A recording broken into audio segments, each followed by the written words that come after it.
So, moving on. We could just fade that up and we get it on the master fader. The only time that this is not showing master level is if you press PAFL. Solo on this desk is called PAFL. What does PAFL stand for? Yeah, post. It's actually post or after fader. Sorry, and go again. Not quite. It's actually pre or after fader listen. I just went with what you said because you said it so confidently. I'm like, yeah, he sounds like it would have been fine. It's a solo button, and you press that, and guess where you would hear that?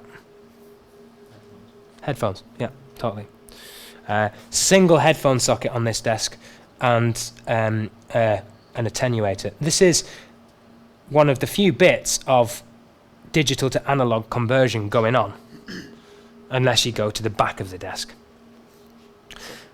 Once you press that PAFL button, yes, it will be heard only on the headphones. Correct. No on the speakers. Not on the front of house PA system. What about if this fader is on? Well, you would hear this on the front of house PA system, and then maybe you're hearing this channel on your headphones. So that's purely for finding any issues? Yeah, troubleshooting, definitely. In your bag of stuff that you take to gigs, absolutely, definitely, you should take your reference headphones. Reference headphones don't mean the best headphones in the world, in my opinion. It just means the headphones that you're really used to using. So when you do have a listen, you've got the best chance of finding problems. Yeah, the question is, what is happening with the snare bottom mic? It sounds terrible. Oh, right, that's why. Okay, maybe don't fade that up. So, if you are in pre or after fade listen, the light comes on. The red light here indicates that the meter is a solo meter. The reason why it says PAFL rather than solo is because if you are pressing the button on an input channel, it's pre-fader. If you are pressing this button, but it's a group or an auxiliary, it would be after fader. Inputs are pre-fader, mix buses are after fader. Meaning, if I'm going to do something to route this to a group, I'll keep this bit brief, otherwise it's off down another track, but routing, press there. I did it again. So I went, that's my going somewhere else.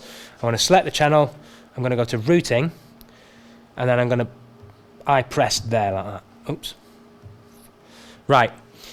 At the moment, this channel is going to the left and the right. We can see signal here. Going out to the amplifiers. Now it's not, because I switched it off the left-right bus.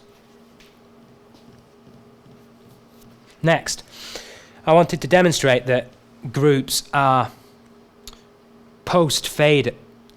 I'll try and use consistent language, that's correct, but groups are after fader in the way that you solo and the way that you tend to use the metering. What I mean is this: if I send that to a group and then find the groups, well, by default, they're here on this layer. They're here. These are just 4 groups right now in the basic setup. You can have more if you want. So here are 4 groups.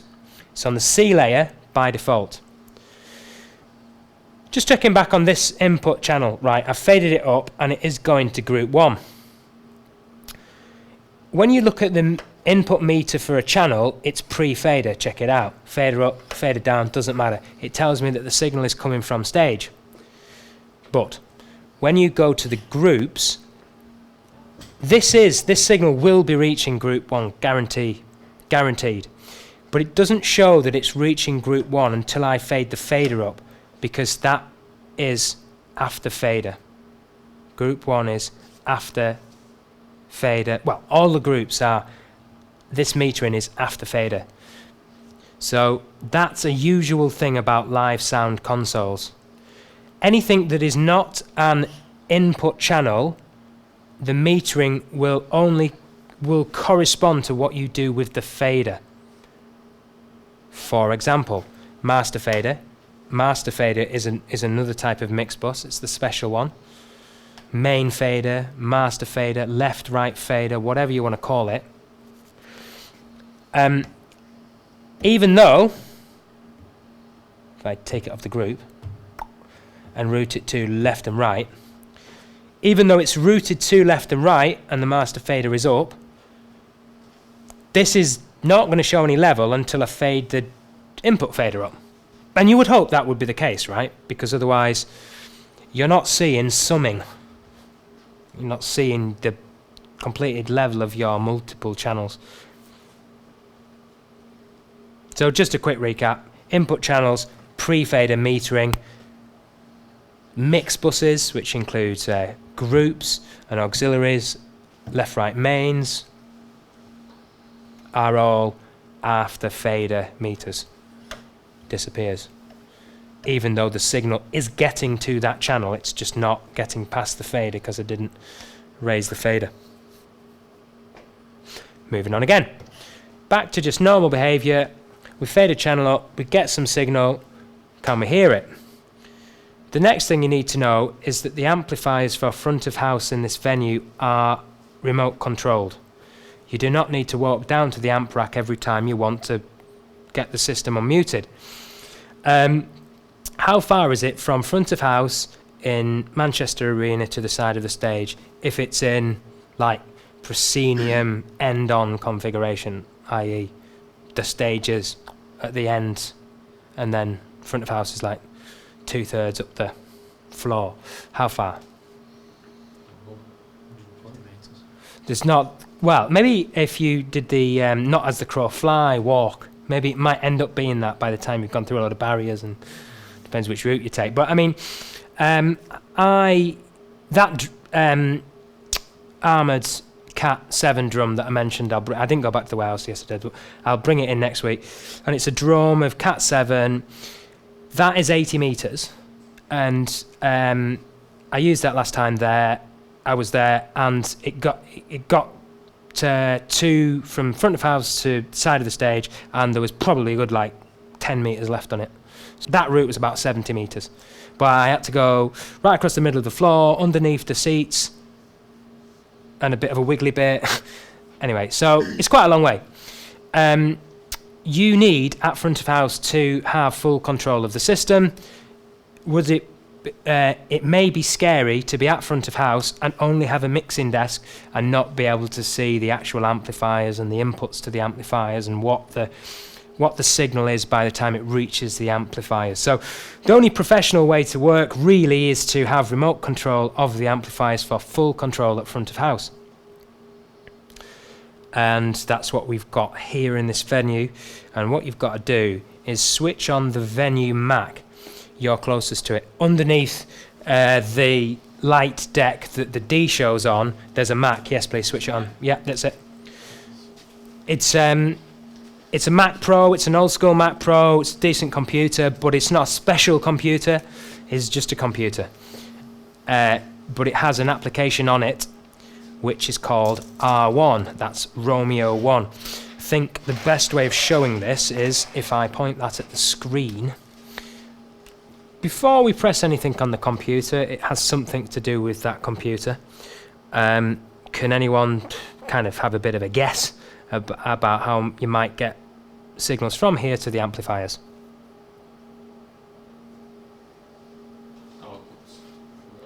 Okay, maybe outputs from the back of the desk or something. Tie lines. Tell me about tie lines. Just keep telling me. I'm just going to get something from down there, but keep I can still hear. So, I like suggestions like whoever just said analog tie lines, because I like a good bit of logical thinking, good bit of like, oh my goodness, worst case scenario, can we make something work? And there's an answer to this question of how do you get the signals to the amplifiers, which is really simple. You just get two really long XLRs and you throw them from front of house to down near the amplifier. and you could plug out of shaky footage. You could plug out of left and right, 12 and 11 by default, and then go to the back of the amplifiers. You stay there, I'll go. That is the analog inputs to the amplifiers. Can you see it? Does it work? Great. Buzzing. Let me just, oh, that's nice. Just take a picture of it. Nice. All right. So, that's what you could do. That would work. And actually, the way that this desk is set up at the moment, it would do that. It's actually that reset, that standard reset thing would actually do that straight away. So if you just got two really long XLRs, chucked them down there, that would work. Can anyone see an ideal XLR to do that job? Yeah, I can. Could you just hold up that blue loom that's not connected? If you look at the wall patch, sorry, to your right, so you look on the wall itself, still look right, yeah, there you go, forward, and then down on the floor, there's an unconnected big blue loom. Hold it up, please. That one that's right in front of you, right there, you go. Nice one. Hold that up, Mad, please, thank you, and just show us the ends. Show us your ends. Is it connected to the wall? Yeah, pull it out the wall then. Right, here is an option. This is a loom. Nice one, mate. Right, that, and then the other end of that is on the floor down here. Can you see somewhere down there? I might have to dig it out, actually, because it might not be immediately obvious. Great. Yeah, pull it out of that desk, please. Yeah, let's pull it out. This is actually how you get signals from this desk down to the amplifiers. Yeah, let's pull all those outputs out. Yes, please. There should be 8 lines plugged in to this desk.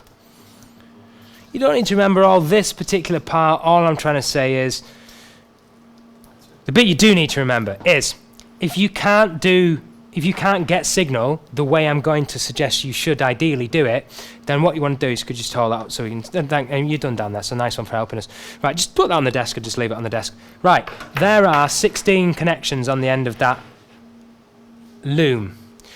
That loom is nearly long enough to go as the crow flies between front of house and the back of the amp rack. It's actually just a bit short, so you might have to get a couple of XLRs to extend.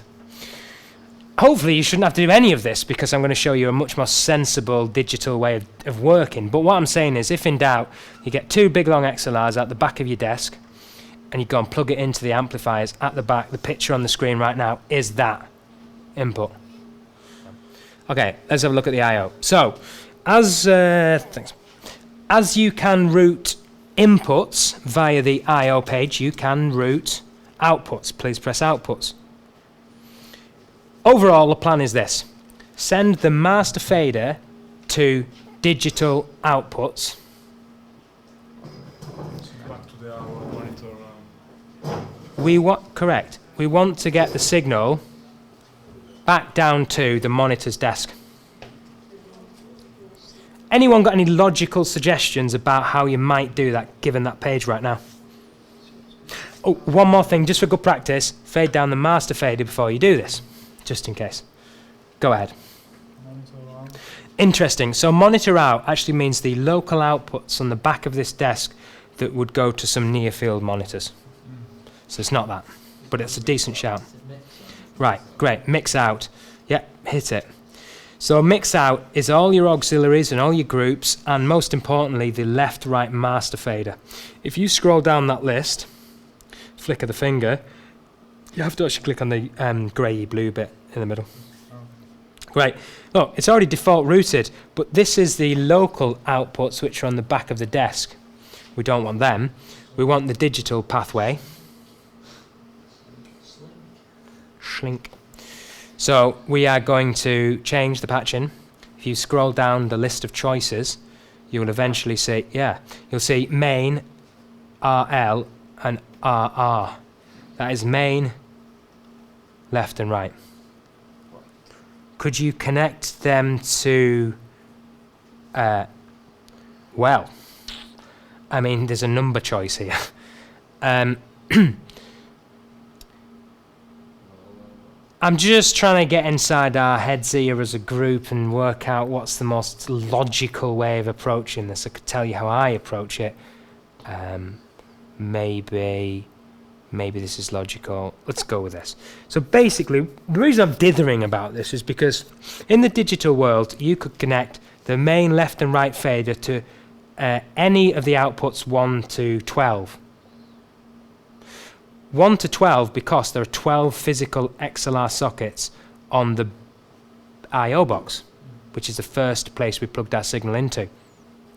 Now, this is just a personal thing. You could go main left and right to 1 and 2, and then get an XLR out of 1 and 2 on the I/O box, which we will do next. Here's what I'm going to suggest though. Use numbers 11 and 12, the last two outputs. Just because in the real world, what usually happens is you use earlier outputs for other stuff. Quite often monitors from front of house, for example. I accept that in this case we're not going to be doing monitors from this desk because there's another desk and another person to do monitors. But if you wanted a typical approach and to get in the rhythm of something that usually works, it's really typical to see the main left-right fader connected to numbers like 11 and 12 or 7 and 8 or something later. Then you've got the first outputs for auxiliary 1, auxiliary 2, auxiliary 3, auxiliary 4. Then the numbers match. If you just want to take away right now that you do the following, this will be enough. If you want to connect the main fader to the amplifiers, step 1, go to I/O. Make sure you're on outputs and mix out, and along the top you want to be on the digital outputs, and then you scroll down to find the left and the right, and then you connect it to 11 and 12. Job done. Now, if you faded that up, would you hear anything? Well, no.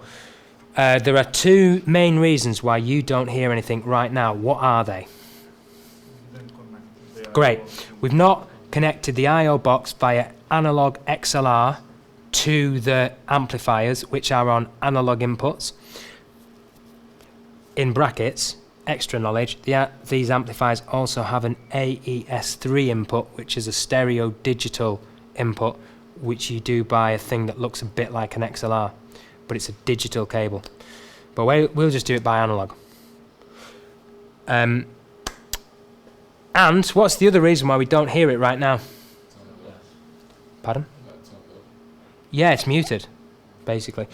Which is where I was going with this camera initially. So we'll go back to this. We're going to point this at the Mac, briefly famous.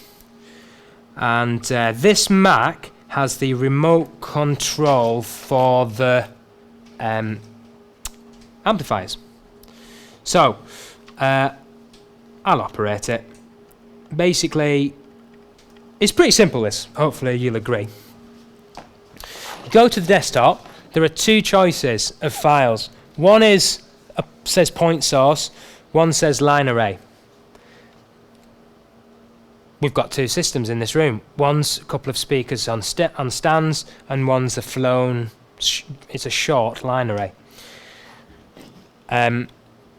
Let's use the flown system right now. So you double click it. Just before the break, we've got 5 minutes to see if we can hear something. So we've not done all the patching because there's still two XLRs that need sorting. But let me just tell you that this application wants opening in this order. Like, do this whole thing in the order that we've done it, because you want to know that the amplifiers are muted before you go and plug the XLR cables in. What will happen eventually is when we fade the master fader up, there will be a green light here, here, here, and here. This is not a touch screen, by the way, unfortunately. This is the flown system on the left-hand side. This is the flown system on the right-hand side. This is the pair of subwoofers that are leftmost. And this is the pair of subwoofers that are rightmost from front of house perspective. And these are the unmute buttons. And this is the unmute everything button. Are you sure you want to do this? So actually, we should just see some green lights, and then we'll just go round one box at a time. Well, it's not one box anymore, it's 4 deep. We'll go top left, does that work? Shh, yep. Shh, yep. Shh, shh. Do they sound the same? Yeah. Subs. Does that sound the same as the other subs? And that's the process. That's called pink testing, or pinking a system, or have you got it working yet? Let's just do the last bit. Could we get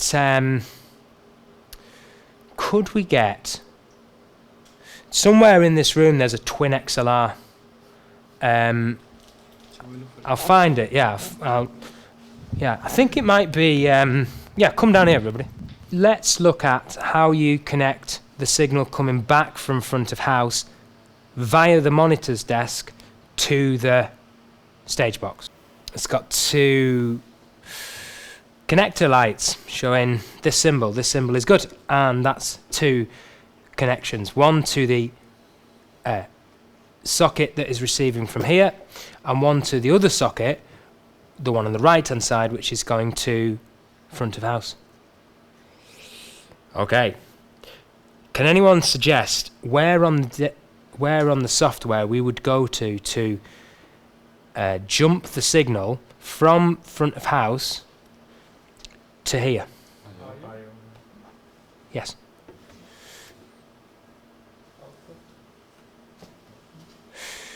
Well, this has to do with tie lines. Has everything to do with tie lines. So basically, on the left-hand side, where it says I/O port, USB, S-Link, local, that is the from. And across the top, we have 2. So we've got from, to. Or source, destination. So, where do we want to go from and to?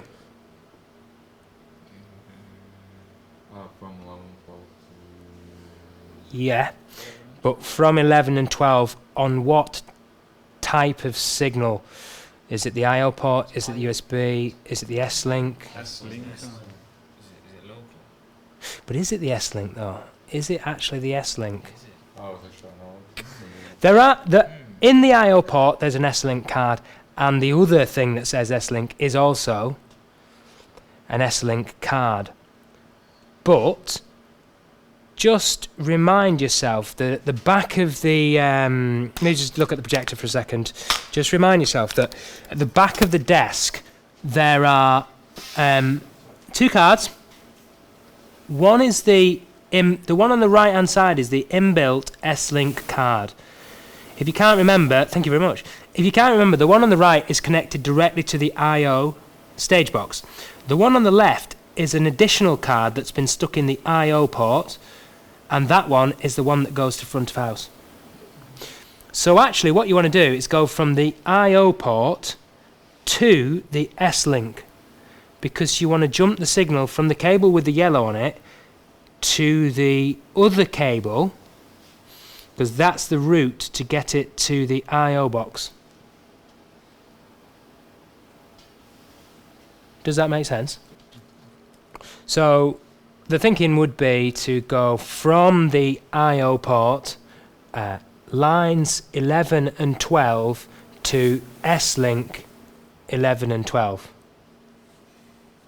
And I can't see greatly from this angle, but it looks like 11 lines up to 11 there and 12 lines up to 12. Let's find out.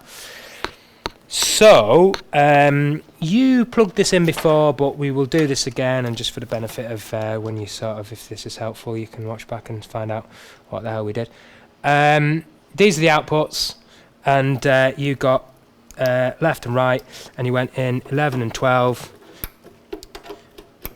and you already did that, and you already plugged into the back of the amplifier. And regardless of whether the monitor's desk is faded up or not, that's irrelevant, because it's not the monitor's desk that is going to the outputs, it's the front of house desk, just linked via the monitor's desk. What we will do is, when we get this working, is make two show files: front of house, init, initialization, and monitors, init, initialization. On this desk you can open up that. It's actually going to be in the scenes tab that you'll be able to do this. So where it's got scenes, basically none yet, we'll have one at the top that says monitors, and if you load that, it'll load these settings, this IO setting that we're creating now, and this will get you up and going quicker. But you should understand how this was created. But we will try and make a bit of a shortcut to not have to do so much work every single time. By the way, you will not remember this first time. Sometimes I have to scratch my head a minute to remember, oh yeah, on this desk, how do you do this? That's pretty standard, actually. And I've got a few guys who work regularly for me who from time to time will forget how to do this, and I'll have to remind them. Or indeed, maybe I forget how to do it and they have to remind me. So this has got nothing to do with whether you know how a particular type of guitar through a particular cab sounds. It's nothing to do with music, it's just everything to do with this is just us being operators, and unfortunately we've got to be operators before we do some mixing usually. Okay, well, let's see if we can get it to work. So where do we go to find out if it's working? To the Apple. Yeah, head up there, let's go. Well, hey, there he is.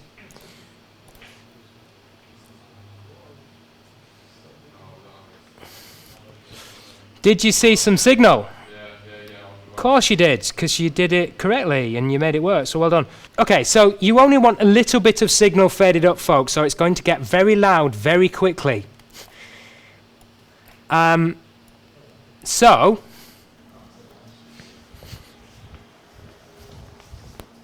just do it. Just unmute the top left-hand channel with nothing faded up. So if somebody, whoever's nearest the, just hit top left-hand channel, unmute it. No, the ones on No, that's fine. So you are correct. Exactly where the mouse is now. Give it a click and just tickle it up a bit. So we've got front of house right. Is it definitely front of house right? Then we want front of house left. It's definitely left. And the question is, before we go on to the subs, is does the left sound like the right? Now you know how much you can fade up the master fader without it being too loud. Could you show me where you got to, for example? I couldn't see. Okay, just do that, but go a bit higher than that, because that was a little bit polite. You could go a little bit louder than that. Okay, let's just hear that, just as some reference level. Okay, we can live with a bit more, because we're asking the question, what will it sound like in the gig? So we can go a bit more. I'll tell you when. Keep going. Keep going. Stop. That'll do. Right. And now, with that sort of level, we can leave the master fader where it is now, because we know when we unmute, it's not going to be louder than that. Could you give us a blast to the left and a blast to the right, please? Yep. Stop. Question. That's great. Leave it as it is for a sec. Question is, does it sound the same? That one sounded different pitch. Tiniest bit lower. Yeah. It's a bit more lower. Okay, so you, come on, you definitely will think it sounds quite different, but you're off axis. And this is the first time that we start thinking about what you're going to do with your pan when you're doing your mix. Because it don't work like a studio. The chance of it sounding the same left and right is the best in the middle. And even then that sucks, because you've got pillars. Even when you stand in the middle, it's not even in the middle anyway, really, because the console's slightly offset in this very position. This console's kind of taking prime position. But you get that if you've ever looked at the tent at a festival, and you've got like 3, 4, 5 consoles in these big festival tents, Reading, Leeds, that kind of place. Not all of them are in dead centre. Who gets the dead centre position? Well, so main stage tent, that you've got like maybe 4 or 5 consoles in there. Who gets the best position within the tent, the dead on axis position? People dancing. Oh, sorry, no, I'm thinking. So I'll just picture festival, picture the tent where the consoles are. Can you do that? Picture to help if required. You know, it's the tent that's like 2/3 of the way back, and all the mixing consoles are in there. And there's like loads of consoles, not different, not dissimilar to what we've got here, really. Only one of those can be in the middle. And the headline act gets the middle position, and then all the rest of us suckers get like whatever, you know. It's like there next to like that far away from the canvas on the side of the tent, behind a pole, whatever. So yeah, it's not going to sound exactly the same left and right unless you're perfectly in the centre, and then it probably even still won't sound exactly the same.